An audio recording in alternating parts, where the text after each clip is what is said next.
not a philosopher first. What is your teaching? I don't have any set philosophy as such. Okay. No. What is your... And what I say is just an outcome of that present moment, see whatever that comes, I am not a reader. I have not read any book for the last 50 years. Is it okay? It's beautiful. You're very lucky. That's why I don't trust in this reading in the words and all this. Okay. So what do you think? You see, the basic challenge of man is to discover that quality which is hidden within us and allow it to have its own expression. But generally we block that expression because of too many activities of the mind, and especially reading also. We read a lot of books trying to pick up the opinions of other people. Correct. And then we retain those opinions, calling them our understanding. Correct. And that is a fallacy. For spiritual... So what would you say is the way to uncover that hidden quality? What is the way to uncover that hidden quality? There are no, set patterns. Only where to see the hindrance to that quality. That's all. Okay, whatever is stopping it. What the hindrance? Which is the thing that is blocking that? We have to be attentive to the block. Aware, attentive, and that's the main challenge. But we have found out several techniques, several ways, so many, and all those ways, again, they are used by the mind, the thought pattern, to keep itself busy. And where to know that this clever activity of the mind, how it keeps us busy under any garb and under any reason, it just keeps it on and on. It's the mind that has this play, the trick. But Dada, would you say that these techniques have no useful function at all? Did any of these techniques, like say meditation or chanting? Well, I don't know. One has to be aware, watchful, and attend to one's own, whatever that is happening. That's all. It's very easy to make into a technique. So you would say no techniques? I don't think any technique. Only little understanding of our blockage. That's necessary. Okay.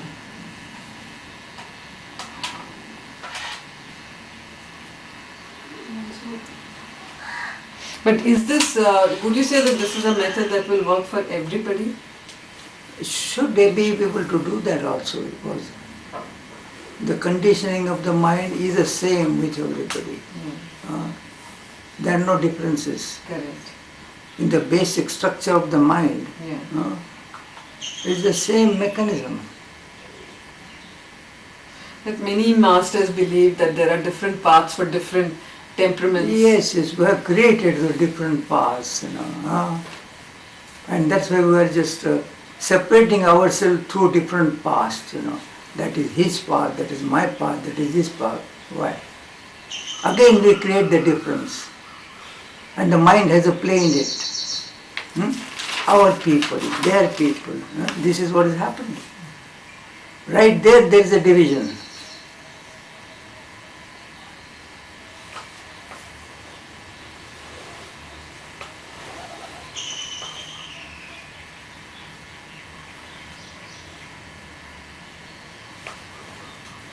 So Dada, who have been your spiritual mentors, if at all you have found, if you have any? What has been your own spiritual journey? Well, I did hear some people, those who are really enlightened, they knew much more about this.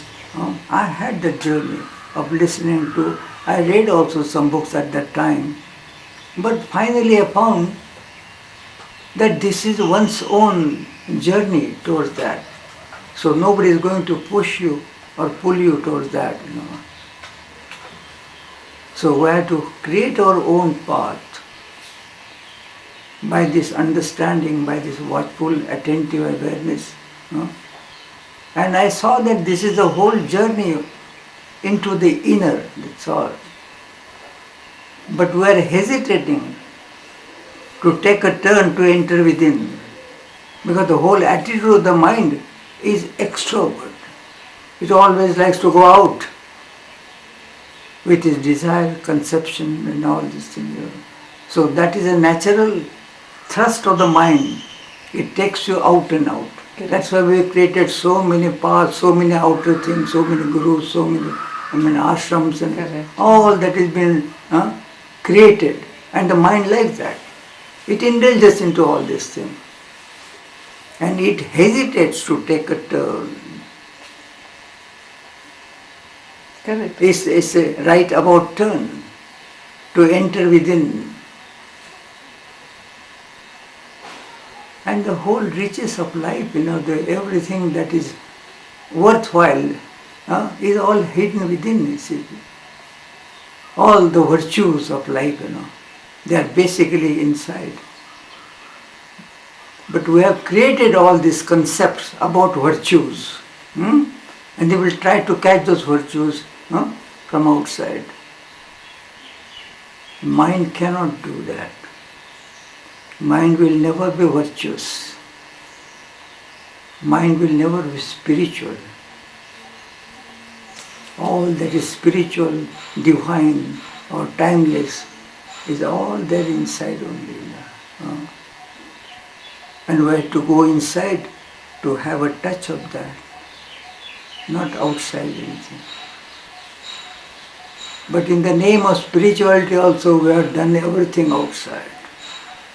And the mind is indulging that only. What would you call meditation? When I don't know, we call meditation, then that will happen. When you begin this way, well, the fallout of that will be meditation, you see. Meditation is not any spiritual or any religious act. Correct. Yeah. But we have done that, you see.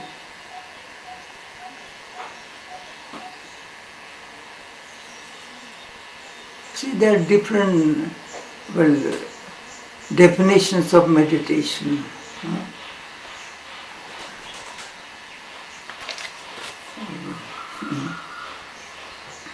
Yeah. Meditation to me is only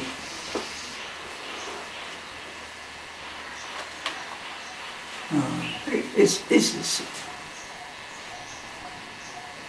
only a search unto oneself to dispel the designs of thoughts and emotions, and then to enter into that tranquility of ocean which lies inside. That's all, it's the own state. Only to watch, understand and dispel the designs of the thought, emotional activity, that's all. And that whole energy will take you back into yourself. Thought will automatically come to an end. This is a very important act. To watch, to dispel the designs of all these activities and thrusts, that's all, you see.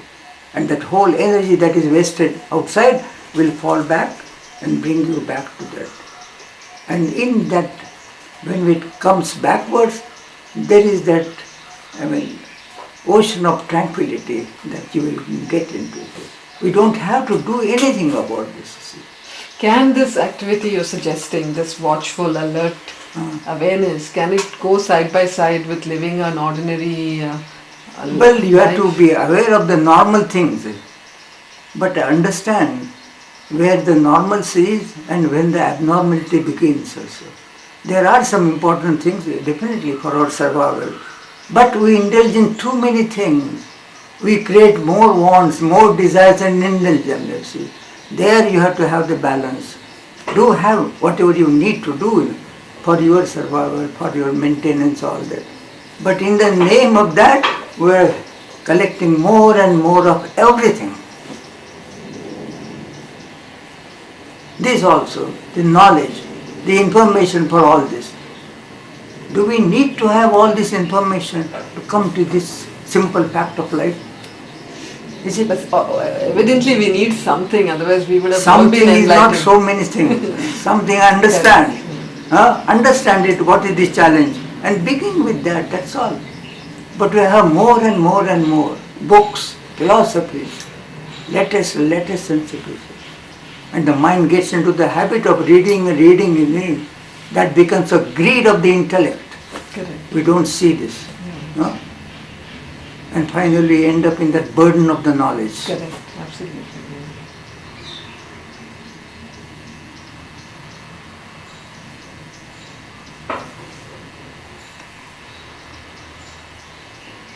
Dada, what does the individual need? What qualities does he or she need for this inner journey to go within? What qualities? Of heart or head or mind? Common sense. So look at the world, what is happening, how it is living, the society, the world at large. What is so good about that?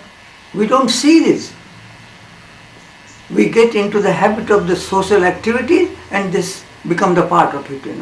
We never take a time to look at it quietly, independently. Honestly, we don't have that look. We just get hooked to some convenient things and that's all. That becomes your life.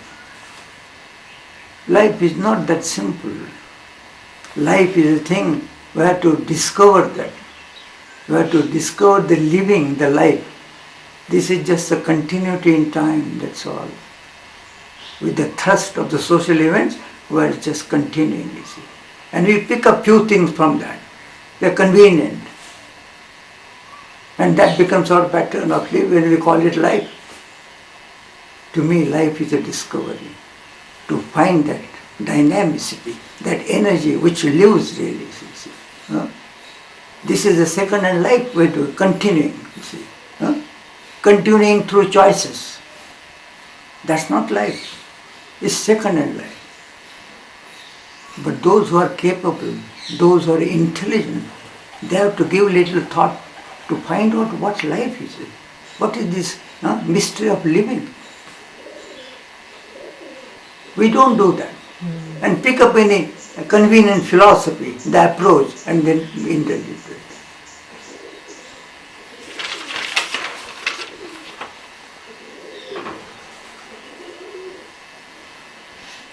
What is life like, when one enters the tranquil ocean within? How does life seem to a person like that? Well, the abundant peace and tranquility. And there is a kind of a sense of feeling of happiness, contentment. That's all.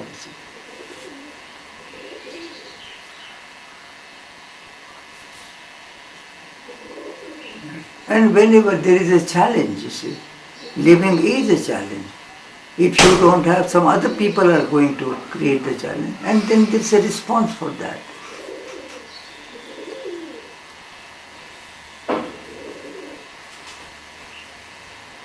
But there is no, even though the responsiveness is happening, there is no inner disturbance. No, there is no reference for that, Generally we have the reference of our memory, or your collected knowledge and understanding that record. You respond from that. Maybe a clever response, but it's not creative one. It's not a true response of life energy. We need that response.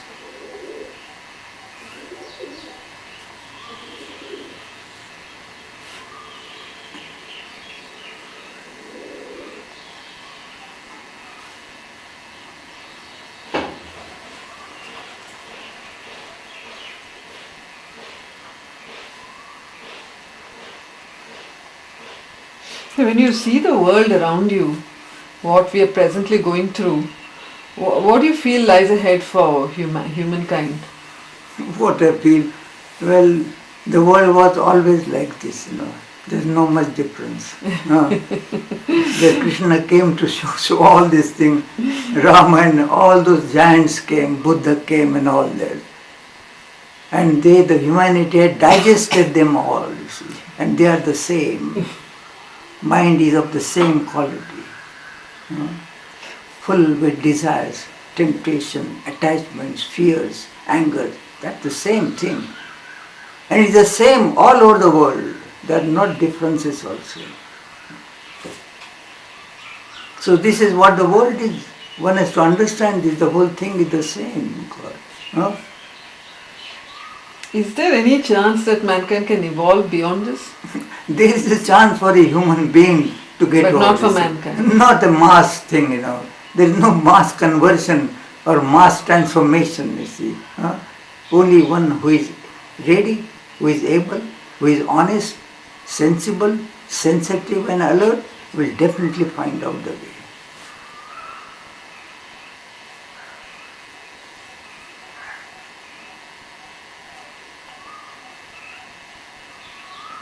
So there is this belief or understanding that mankind is evolving into a new age. There's always, man has always hoped that. That's a hope. And there is a possibility, but it all depends on what we are doing. On us. How we on look each at of it, us. how we understand, yes. So there need not be hope, but I think this is a reality. It's in front of us. We can change, we can transform ourselves. Nobody has blocked you. Correct, yeah. That's the beauty of the nature. It has kept all the roads open for you. And the nature wants a man to become like him only. Like the nature is. Nature wants to make this artificial people to bring to the natural state. And to come back into natural state is the fulfillment of life. That is what people call mukti, liberation, freedom and all that. To become free from all our obsessions. That's all.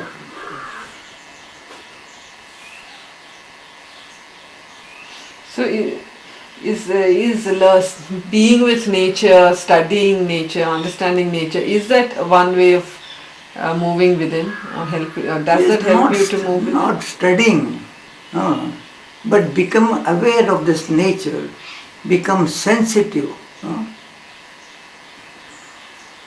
That sensitivity is lacking. We are not sensitive. We are only intellectual looking at nature. No?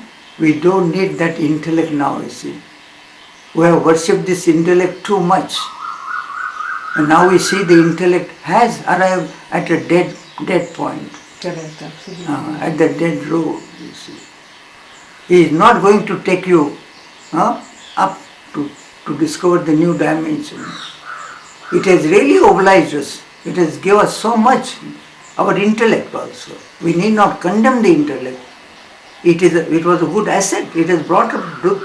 But now hereafter, if you want to move further, this very intellect, the mind is not going to oblige you. You have to see. And without fighting without naming it, you have to keep it as it is. Its function is now over, you see. It has come. Really, intellect has done so much for us, you see.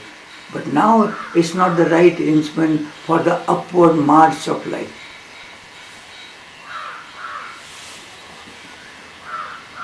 And basically the intellect, the mind is, I say, second-hand activity. It has no first-hand. Can you elaborate a little? It's a second-hand because it is born out of memory. And memory is always of the past. So all those experiences we collect in the brain cells, and then use them conveniently. So that old is trying to understand the new. Correct. And the life is pulsating in the new. We have to discover that new quality. That is the challenge of a human being. Correct. And it's a challenge of a man on this earth now, not just a human, you and me and all that, but it's a challenge for a man on earth, everybody, you see. Mankind. Yes, this is a time for that. Otherwise, we are indulging your mind, your activities, thoughts, and your opinions also. The Bush has his own one opinion, Saddam has his own opinion, the Musharraf may have another opinion, and the other also, France and say, what is this? Is just a fight between the opinion. Do we need to have opinion to understand the fact? We don't think about it. And the truth is not the outcome of an opinion.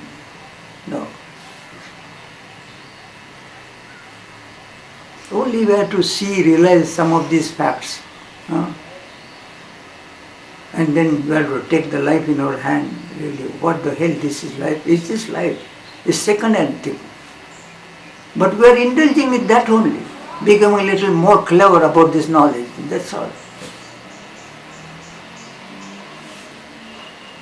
Do you believe that every human being will move towards this path? I mean that every human being's life journey is that eventually he will move into transformation? Yes, so what else is that? Are there different ways to discover that hidden, that unknown? For everybody is almost the same thing. You may begin from some different way. I may begin from, but finally come to that. But begin cleanly, honestly, sincerely, and with inwardly, then it's the same. Then I don't mind you begin from this and that, you see. But don't create your projection, desire, and then choose, you see. These choices of the mind, they are the real barriers, you see. Can you elaborate a little on what you're saying, that the choices of the mind are the barriers? Individual choice, but you have to see the futility, the limitation of those choices, begin from that. But we continue with the choices. That becomes a habit. And the habit rules forever.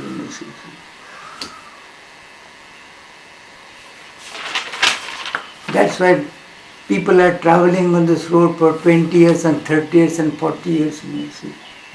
Do we need that much time to do this, to see this fact? Many people have spent lifetimes. Yes, a lifetime. And then think about the second life. Oh, last time I did this, I am doing this and I am continuing the same thing. I am all right. What is this is happening? क्यों जी है ना? Reincarnation? It's a fact. Yes. Then people to propagate all these things. They want to know what they did in last time. And they will help them to find out who was your last time, what I did was, and I would like to continue it. That which is past has to be over. The freshness of the moment is the challenge to live. You see. We avoid that freshness of the moment, by indulging in the past. Oh, that's really culprit. No, you can't. And everybody goes merrily around this, doing this. He thinks that he is doing something, gets excited about it. That's all. This is all excitement, sensation going with you.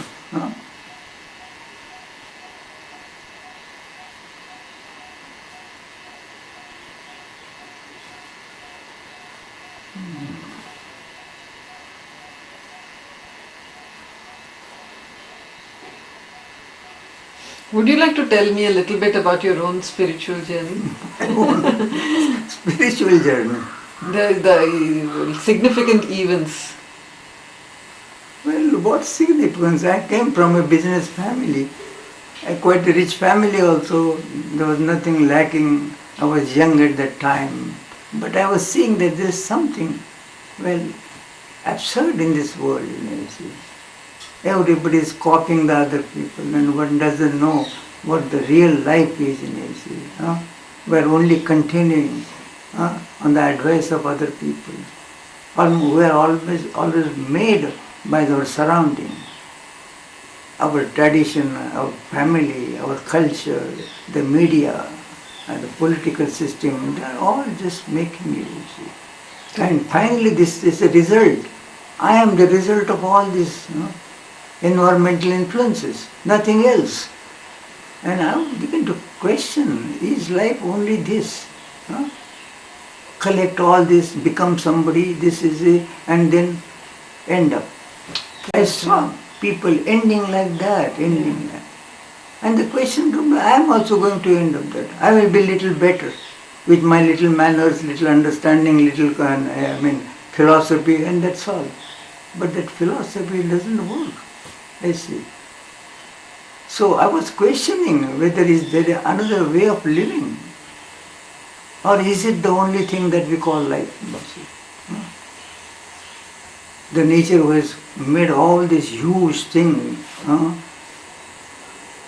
the mighty intelligence and all this thing. And I'm just living like this only, like a robot. You see. And I saw that I'm really that kind of mechanical person. And then I wondered about if there is any deeper significance to life, or is all like this only. Everybody is doing, everybody passing. And that was the question, you see. I was searching.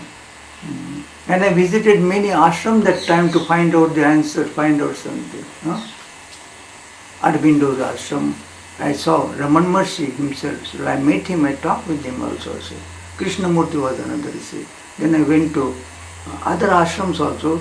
Up to Ceylon, Colombo, I went to see the Buddhist ashram, their mutts and what their philosophy. I just from Kashmir to Colombo, I just visited. But not to get hooked to anybody there and just accept that. I saw they are good people, they are intelligent also, they have found something in their life, creative, they are happy, contented people. And what is this state? That happiness, that peace, that contentment of life, you see. Even though they were living very simple life, they are content, they were contented, happy. No. And what is this state of life? I was wondering, you see. And that was my quest, that was my real thing, you see. Then I came to know that one has to discover that, you see. They say it's all there, it's all maybe inside also you are there. And that time I didn't know anything about inside, that was just a concept only. And what is inside? And then I thought there may be, you see. This whole outer is a manifestation of a mind and emotions. Hands and mind has made all these things. But there must be something intrinsic, something fundamental, you see. And where does that lie? And I just wonder about this energy that is coming all the time, creating desires, actions, and then in that action, desire, they struggle, conflict and all that kind of thing, you see. And then I was wondering about what is that inner also, you see. There must be something that the energy is coming from inside.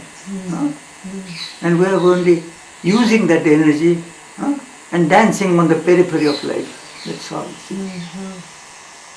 But there must be something beautiful at the very source of that energy.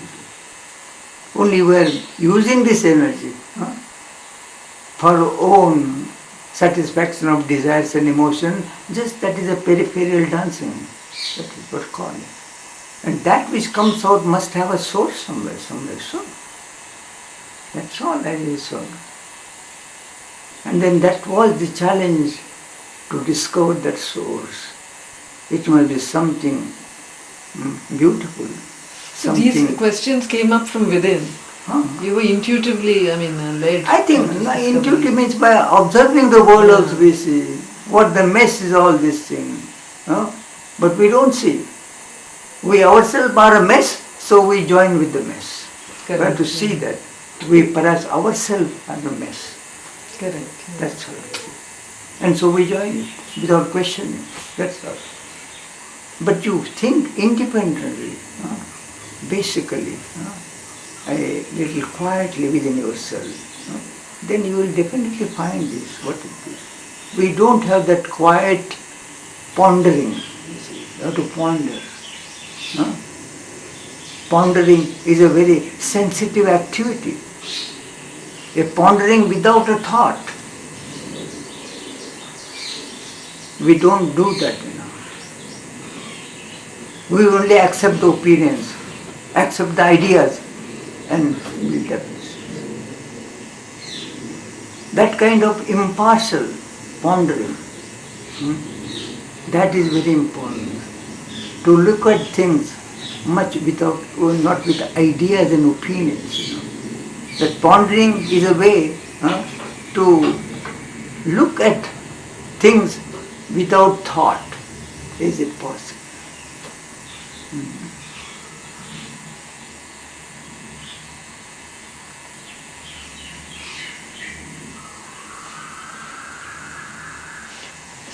And generally we don't have time for that.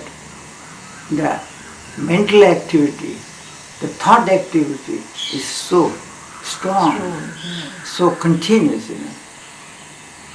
We are all thoughtful animals.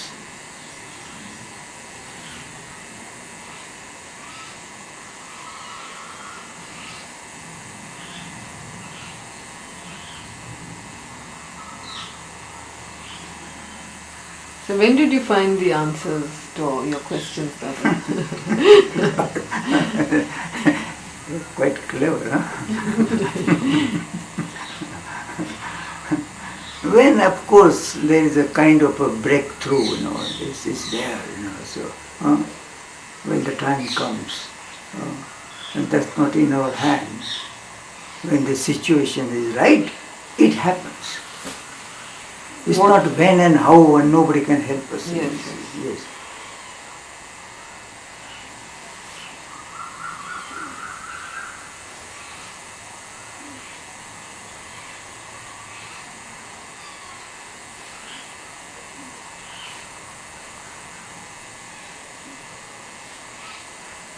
That's really a great blessing of nature. There is a kind of a breakthrough, He who really aspires and really craves for that will be assisted by nature. That's the beauty of nature. But we have to have that passion, that strong.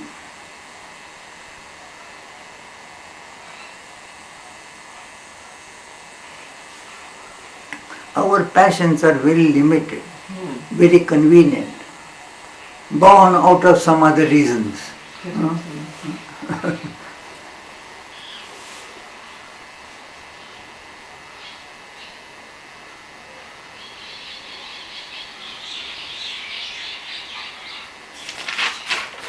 So is there a God? God? Is there a God? Oh, God. I think I missed him.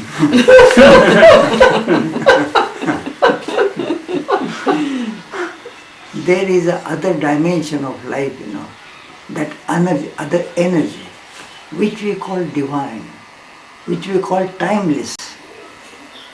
And we have the mind is immediately made into God. God is not an anthropological entity with heads and legs and all that things. It's an energy full. It's very intelligent. It's a cosmic energy.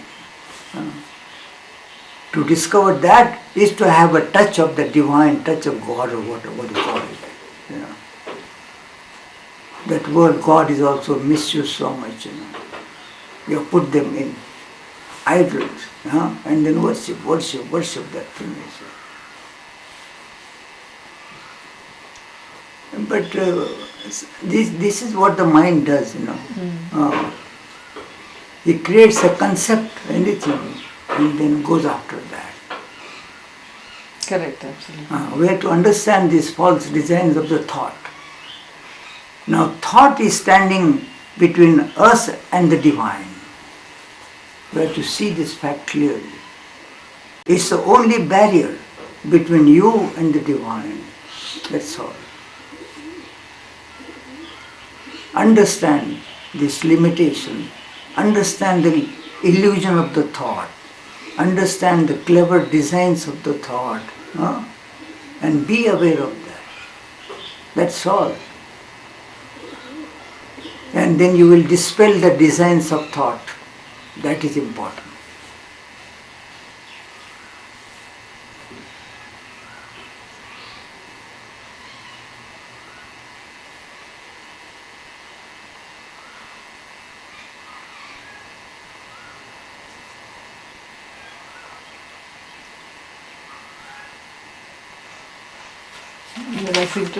Well, you seem to have answered all my questions. Already answered. Anything, you Prem, you want to ask? No, I have never too much for many years. He has all the questions and all the answers also. Well, he has all the answers. That's really a bad thing. He has answers. Guruji, one thing I wanted to ask Dadaji. What is the relationship between spirituality and creativity? You did mention that when the mind is in operation, there is no creativity. So then are the two... That itself is a state of creativity. It creates. There's a creation that happens in that sensitivity.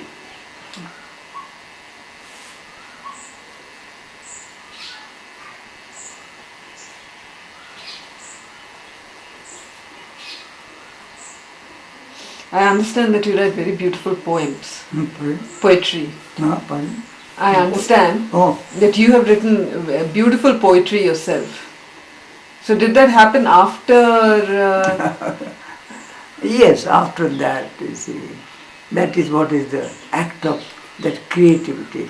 Act of you get charged, you get highly sensitive, you see. And something comes out of that. You don't create, you don't do this thing. That was the thing. I never made the poems or creation, but it just came out, you see what. Beautiful. That's the beauty of that life, you see. Suddenly some kind of door is opened.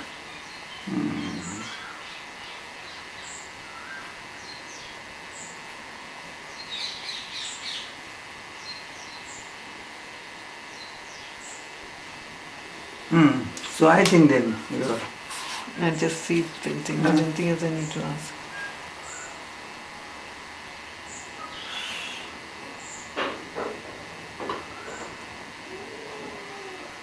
So what do you think is your role in life, Dadaji? Just now, post-enlightenment, what is the there's no what is role for me to what is play. the enlightened I person's have to role live in life? life. That's all. See. Live the right life, you know. And things come, whatever it comes, that's the part of life. You see. I don't have my own ambitions or own things to do. Only maybe some personal few things. I may like to eat a piece of chocolate sometimes. I'll do that, as I see. But the life is something different. Be open to life. Yeah. And it will make you act in some way. That's your life work. Yeah. That's your mission.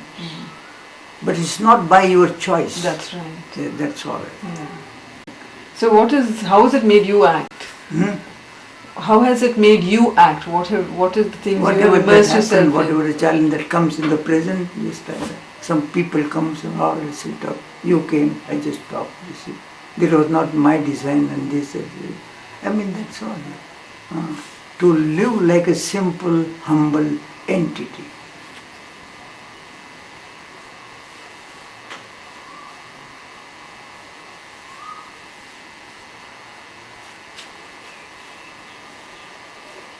Beautiful, thank you, Dada. Thanks a lot. Don't be satisfied on this only. Go into it. I know.